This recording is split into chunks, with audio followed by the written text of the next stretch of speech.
had many slides, and Okay. Lorit said I should reduce it to very few, and I will try to do it as quick as possible. My first question is whose problem? And and I think to me problems are always occur in language. That means the experience, particularly the experience of not knowing how to proceed when something is stuck, when we don't know what the future comes, when we account obstacles or lacking resources, etc., etc. And so, from my point of view, that is the cause of talking about problems. And when we talk about problems, the very act of talking about problems calls for solutions.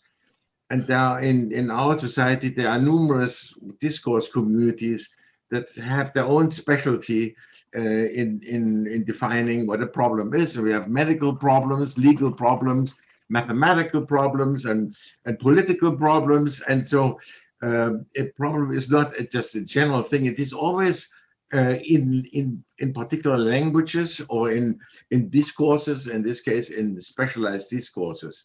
And for example, in the United States, gun violence is a big problem. And you know that the gun lobbyists say it's a mental problem and make the psychiatric community responsible for solving it. Politicians say it's a legislative problem. Engineers struggle with the idea of making guns safe and only usable by owners.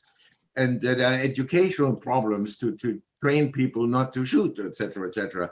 And more importantly, the National Rifle Association in the United States claims to be constitutionally having the Second Amendment guarantees them to use guns, and they refuse any problem definition.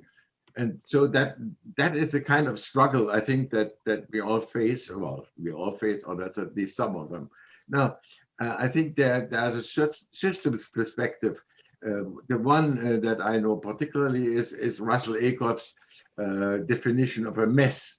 And a mess for him is a system of interrelated problems. And when you look at the gun violence, you see there are so many different claims, and they are very difficult to put under one umbrella.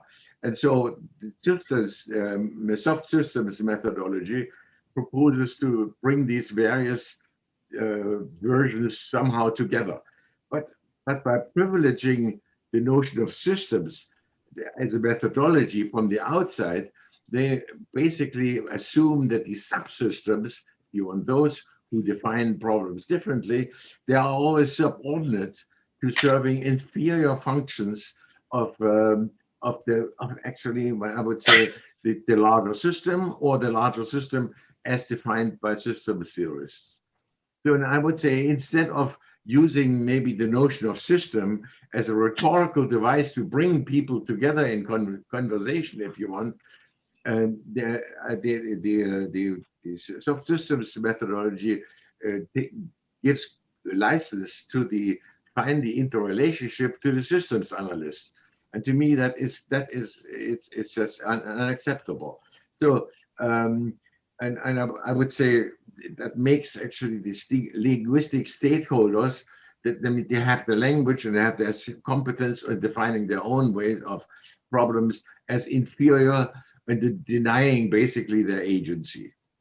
So I think by contrast, I propose, I mean, I'm arguing that the critical cybernetics is emancipatory. That means it is concerned with accepting those who have to assert these kind of problems, or this kind of problems, that one should acknowledge that these social problems are rooted in clashes between different discursive constructions of reality. And one should avoid analytical constructions to be superior to those who experience them. That means from the outside to make the definition is, I think, that there's something unethical about it. And then I would say, I think the main problem for me is how to engage in emancipatory discourse or conversations with those willing to improve their condition. So, and I think to me, fundamental critical cybernetics recognize that social realities are constituted in the circular coordination of language and human actions. I think this is to be absolutely important. One should not consider the social systems as being the description of the analyst, rather than seeing that many people participate in coordinating their actions and trying to do something. So, and I think to me, it's conceptually very important that when I say they constitute a society or a social organization, to constitute is an action that transforms something into something else, of which the actor is a part. Now, it requires always human agency, and one should not ignore them. For example, there are synonyms for to constitute. That means to establish or to create, to found, to form, to assert one's identity. These are all acts of constitution. Speech acts are well known, promises, commitments, declarations. They then also constitute reality. They don't describe it. And they're constituted, of which the speakers are always indispensable parts. So these acts of constitution, they are not true or false, but they must be livable. And so by contrast, I like to just remind you of scientific propositions. When they are about something, they are independent of the observing scientists. But acts of constitution always require the one who makes the constitution to be part of it. So there's always a reflexivity implied, which generally scientific propositions do not have or do not ignore. So to me, social organizations are linguistic abstractions. Now, I'm sure there are lots of people of you that say this is ridiculous. No, but abstractions, they cannot speak for themselves. They cannot act, but they can be enacted by people, making them real. And the enactment is always accomplished by participants talking for themselves in networks of conversations or in the name of organizations. So in the name, talking about one's organization is actually talking about the abstractions of their own participation. So I would say the organizations always strive by coordinating the actions of their constituents towards artifacts that are bigger than them, that they either can make by themselves, and they ought to be of benefit to those that constitute. Now, that is this conception is, I think, a reversal of the traditional systems theoretical conception, which the analyst is kind of superior, defines the system, and the parts of the system are always subordinate.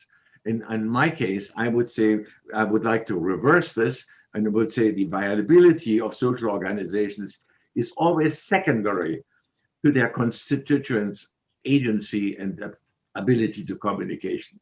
In fact, when one takes the agency of their constituents out and not allow them to communicate, there is no social organization. So that is, I think, a reversal of the kind of part-whole relationship of traditional scientific or systems theory. So now, and I think to me, it's important to recognize that talk of problems is rooted always in the experience of not knowing how to proceed, of feeling entrapped. And I think one has to recognize these accounts by those who feel that way. It's not an objective matter for cyberneticians or from systems theory to say this is a social problem. The social problem has to be felt or has to be evident among those who have them. And I would follow Gregor Bates's conception of epistemological pathologies by saying that systemic pathologies arise when the constituents of social systems feel entrapped. by system-imposed constraints, burdensome demands, injustice, enslavement, exploitation, violations of what the constituents accepted or assumed to be part of, to be able to do when joining an organization. So, and I think because that's important, because accounts of experience of these entrapments, these systemic pathologies, are often offered in terms, they are in the very language that entraps them. That means when one feels entrapped, then one doesn't really know what to do, and explaining that one is enslaved on something that assumes that the nature of the language they used is actually the cause of the entrapment. So that's, I think this is an important shift. I don't want to go into the whole thing, but one good example is the bell curve by Herrnstein and Murray.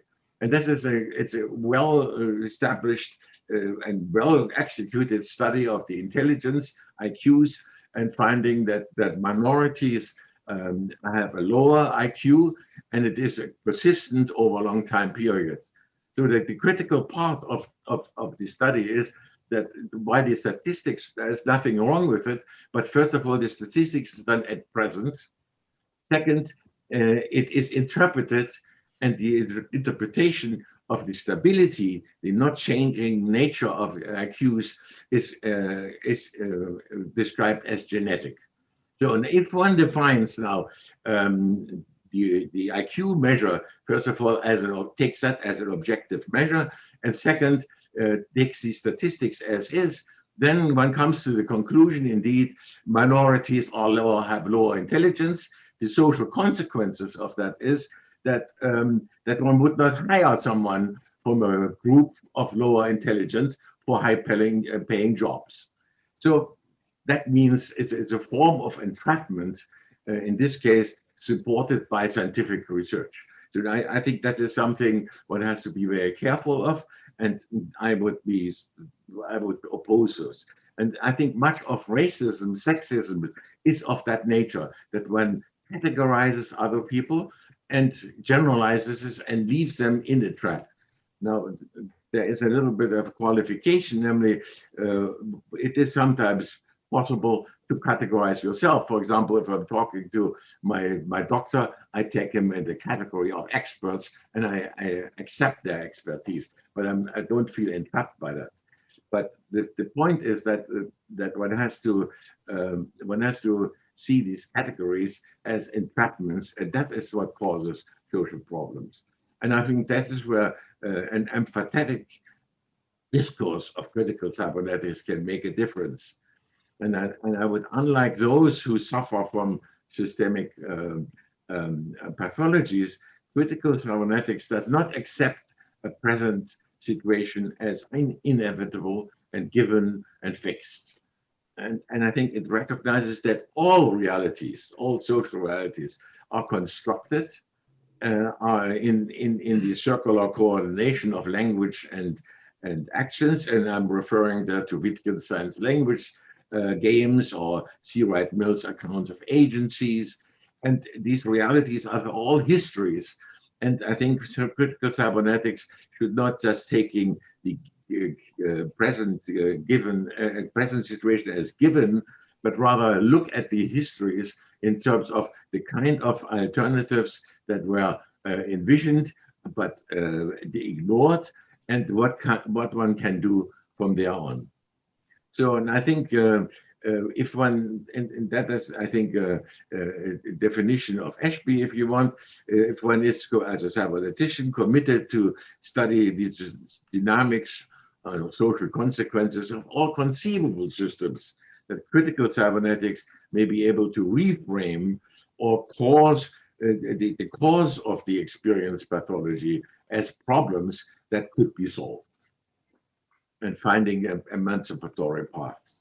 So, and I think this is to be important to say that critical cybernetics takes account of the systematic or systemic pathologies as evidence for the decline of social systems' serviceability of the constituents. That means it's actually a failure of when systemic pathologies emerge. I would say that is a failure of the social systems to take care of its own constituents, and not the other way around.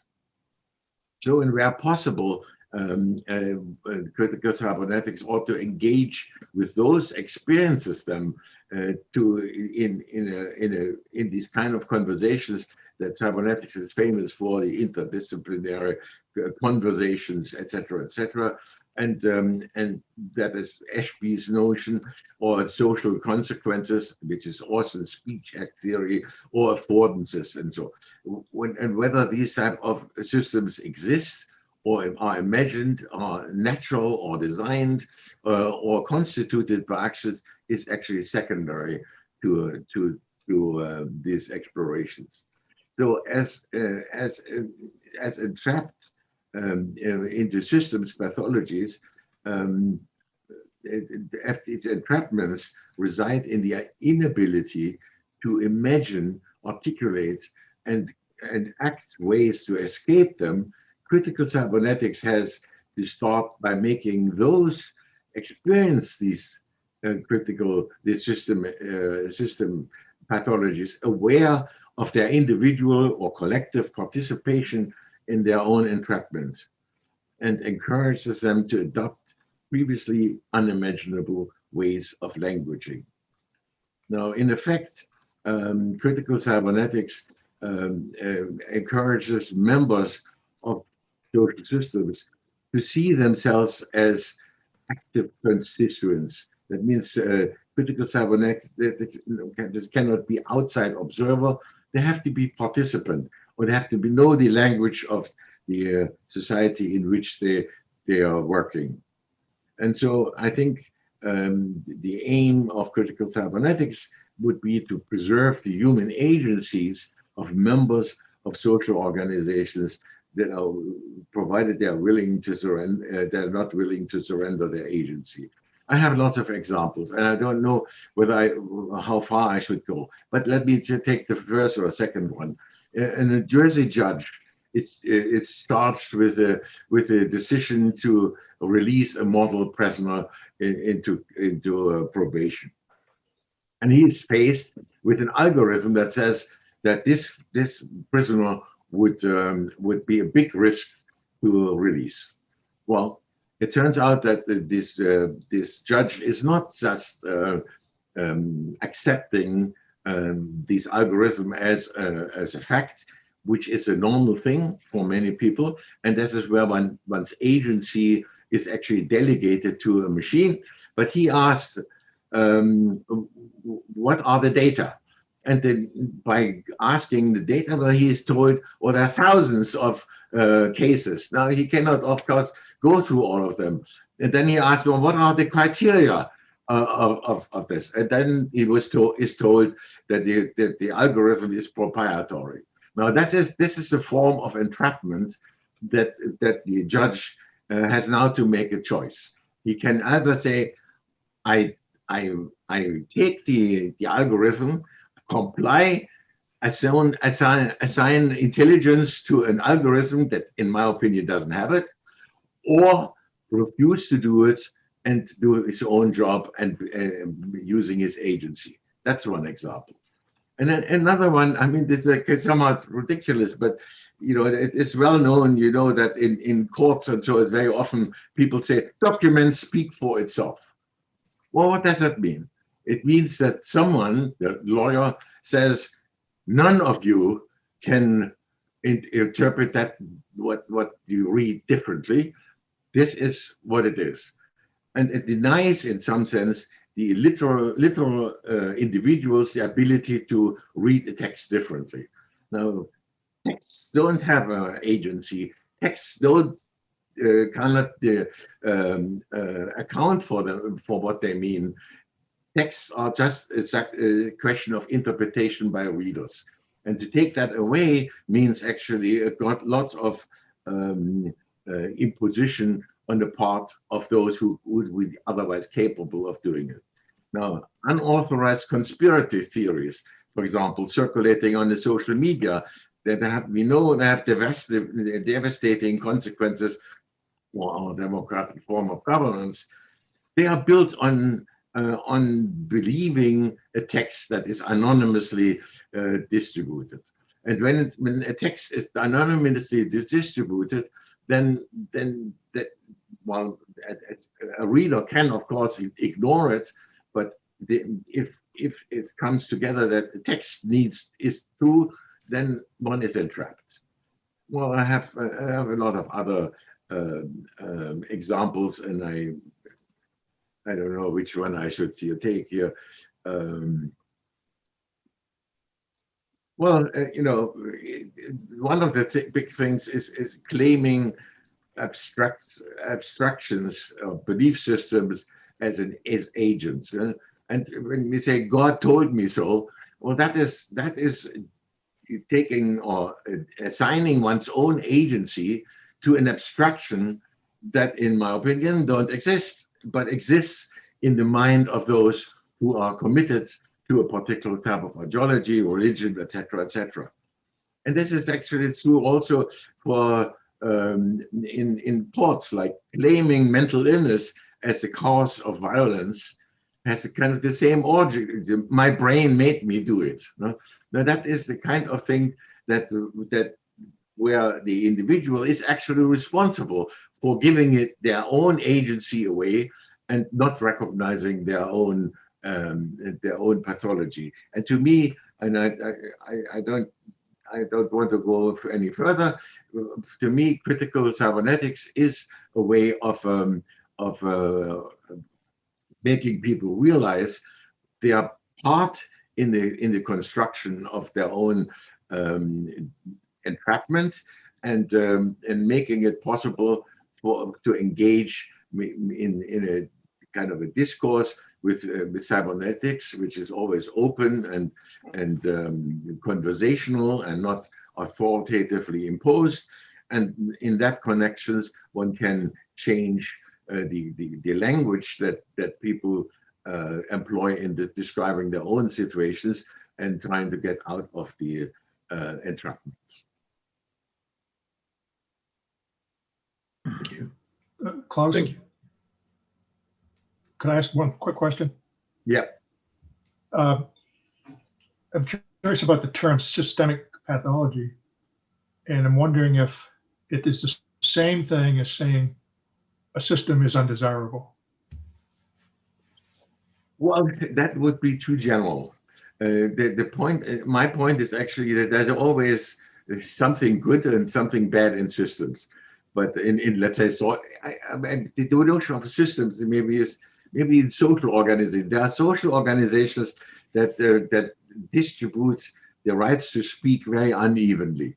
For example, women don't have the same chance of being important in important positions.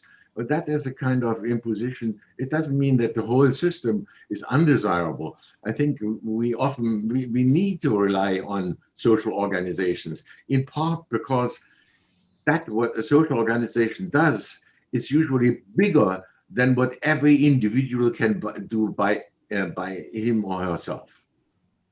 So it's not that it's undesirable, but rather that there are certain features that need to be changed, in my opinion. And it starts actually with those who can recognize their own pathology.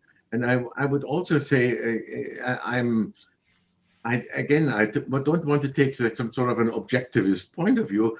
I think this depends really on the people that feel entrapped. Some people feel very comfortable in being entrapped and not thinking about anything and just doing what they're told.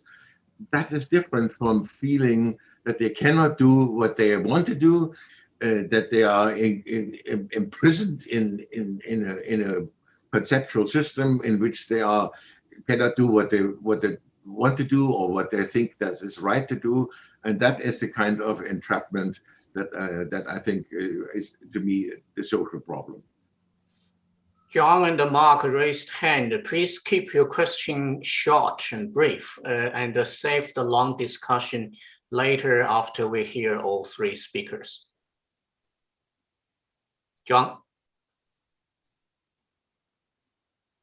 you're muted.